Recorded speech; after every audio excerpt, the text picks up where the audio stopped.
मंडळी, हा महाराष्ट्र त्या लाडक्या बहिणींचा महाराष्ट्र आहे, ज्या महाराष्ट्रामध्ये लाडक्या बहिणींना अर्वाच्य भाषेत, अश्लील भाषेत पोलिसांच्या माध्यमातून शिवीगाळ करण्यात येते, त्यांना मारहाण करण्यात येते आणि महाराष्ट्रातल्या पोलीस प्रशासनाला काही विकृत पोलिसांच्याच माध्यमातून बदनाम करण्याचं काम सुद्धा होतं. हा तोच महाराष्ट्र आहे ज्या महाराष्ट्रामध्ये महिलांवर जातीवरून शिवीगाळ झाल्यानंतर, त्यांच्या चरित्रावर शिवीगाळ झाल्यानंतर जेव्हा त्या गुन्हा नोंदवायला पोलीस स्टेशनमध्ये जातात तर शिवीगाळ ही बंद खोलीच्या आत झालेली आहे म्हणून गुन्हा नोंदवला जात नाही. हा तोच महाराष्ट्र आहे ज्या महाराष्ट्रामध्ये पोलीस स्टेशन बाहेर आपला हक्क मागण्यासाठी महिलांना 2-2 दिवस बसावं लागतं. त्यांच्या डोळ्यामधले अश्रू पाहून सुद्धा त्यांच्या डोळ्यातली, त्यांच्या हृदयातली सत्यता इथल्या महाराष्ट्र सरकारला दिसत नाही.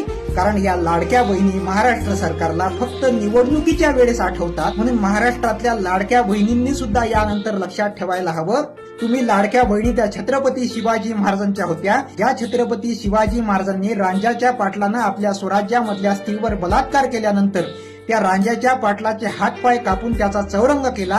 कोळशाच्या खाणीमध्ये एक गर्भवती महिला काम करत आहे हे पाहून ज्या महात्म्याचं, ज्या महामानवाचं हृदय भरून आलं आणि त्या महामानवानं या देशातल्या सगळ्या जाती धर्माच्या महिलांसाठी हिंदू कोड बिल लिहिलं. त्या डॉक्टर बाबासाहेब आंबेडकरांच्या तुम्ही लाडक्या बहिणी आहात. तुमच्यावर होणाऱ्या अत्याचाराचं समर्थन करणाऱ्या माहिती सरकारच्या तुम्ही लाडक्या बहिणी नाही. एवढाच आशावाद. जय हिंद, इन्कलाब जिंदाबाद.